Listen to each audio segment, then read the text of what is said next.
quite easy to lose your life within this community. The turf that they're fighting for doesn't even belong to them. The turf belongs to the government and the local government, but they see it as the areas where they've been operating for decades, and they feel that they have a sense of ownership, it belongs to them. The worst that we have was at the height of the gang violence in 2011, and we had 28 people killed in about 4 months, and that is a lot. That tops the all-time history for Oakland.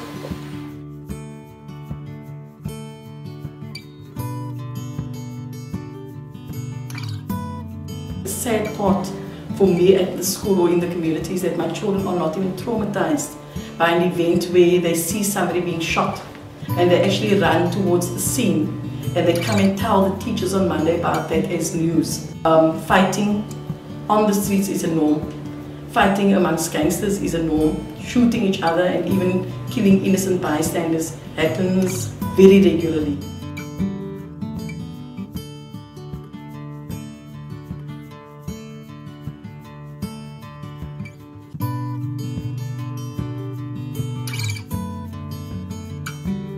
Their way of operation is that they give you a home away from home, where they give you a false sense of belonging, where you belong to a family and where you swear by a code. Unfortunately, a lot of these youngsters are still fascinated by the American gang rap and the American way of life, especially the way the niggas live out in the States. And they're fascinated by it. They want to live exactly the same. And their role models is everything that is wrong, they perceive as their role models. If you have a flashy car and you don't have a job but you're dealing drugs, that is cool to them.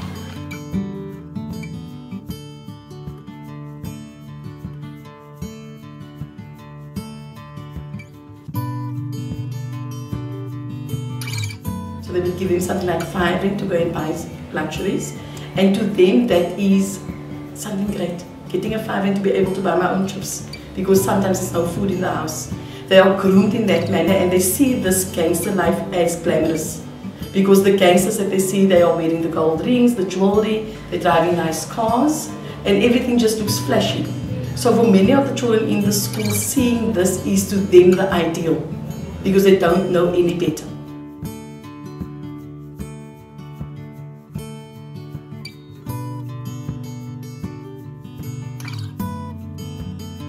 For us, when we hear America, we just think first world country, you have money, you sorted, we don't have problems like we have.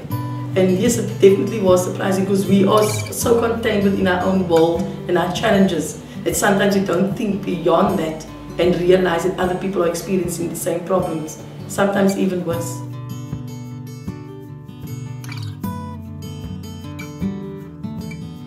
But we try and say at our school that we want to create a home away from home. That is my vision and my dream. And slowly but surely we are getting to the point, and I think where our children actually are excited to come to school and they want to be here. It's all about choice ultimately, and that is what we're trying to drive home to our children. You need to be strong, you need to say no to the temptations, and you need to make the right choices. So we try and preach that message all the time.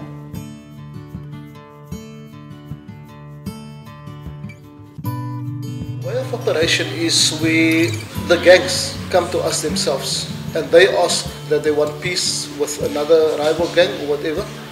We go to whatever gang they want to make peace with. We facilitate the process with that gang. We get the whole, we organize the whole event. And funny as it might seem, at that event, the only police that are present are those that's actually frisking them on coming into the venue, but the police is not part of that process. And we are constantly striving towards that because we need to give the children the best we possibly can and not let the challenges dictate to us that we have to give up on our children. I want them to live a good life. I don't want them to think that they need to stay in an alcohol for the rest of their lives. And I want to say to children, you must just be the best you can be and give it your all, and you are going to get somewhere.